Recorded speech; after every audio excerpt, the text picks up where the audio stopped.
Good morning. ഇന്ന് നമുക്ക് കിട്ടിയിട്ടുള്ളത് 8 ഓഫ് കപ്സ് ആൻഡ് 9 ഓഫ് പെൻറ്റക്കിൾസിൻ്റെ എനർജീസാണ്.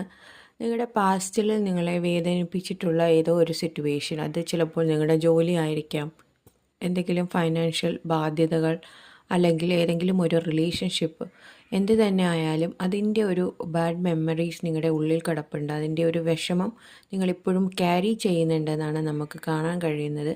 അത് നിങ്ങൾ എന്ന് ലെറ്റ് ഗോ ചെയ്ത് മുന്നോട്ട് വരുന്നു, അന്ന് നിങ്ങളെ കാത്തിരിക്കുന്നത് വളരെ ലക്ഷൂറിയസ് ആയിട്ടുള്ള ഒരു ലൈഫാണ്. വളരെ അബണ്ടൻ്റ് ആയിട്ടുള്ളൊരു ലൈഫ് നിങ്ങളെ കാത്തിരിക്കുന്നുണ്ട്. ഈ ലെറ്റ് ഗോ എന്ന് പറയുമ്പോൾ നമ്മൾ പൂർണ്ണമായും ഉപേക്ഷിക്കുക എന്നുള്ളതല്ല.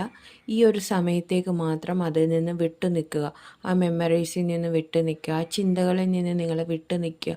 എന്നിട്ട് നിങ്ങൾ മുന്നോട്ട് പോകുമ്പോൾ നിങ്ങൾക്ക് നല്ലൊരു ലൈഫാണ് മുന്നിൽ കാത്തിരിക്കുന്നത്. എല്ലാം കൊണ്ടും അബണ്ടൻ്റ് ആയിട്ടുള്ള ഒരു ലൈഫ്. നിങ്ങൾക്ക് നിങ്ങളെ തന്നെ നർച്ചർ ചെയ്യാൻ കഴിയുന്നുണ്ട്, മറ്റുള്ള വ്യക്തികൾ നിങ്ങളെ ബഹുമാനിക്കുന്നുണ്ട്. അങ്ങനെയുള്ള ഒരു ലൈഫിലേക്ക് നിങ്ങൾക്ക് എത്താൻ കഴിയുമെന്നാണ് ഡിവൈൻ പറയുന്നത്. Thank you.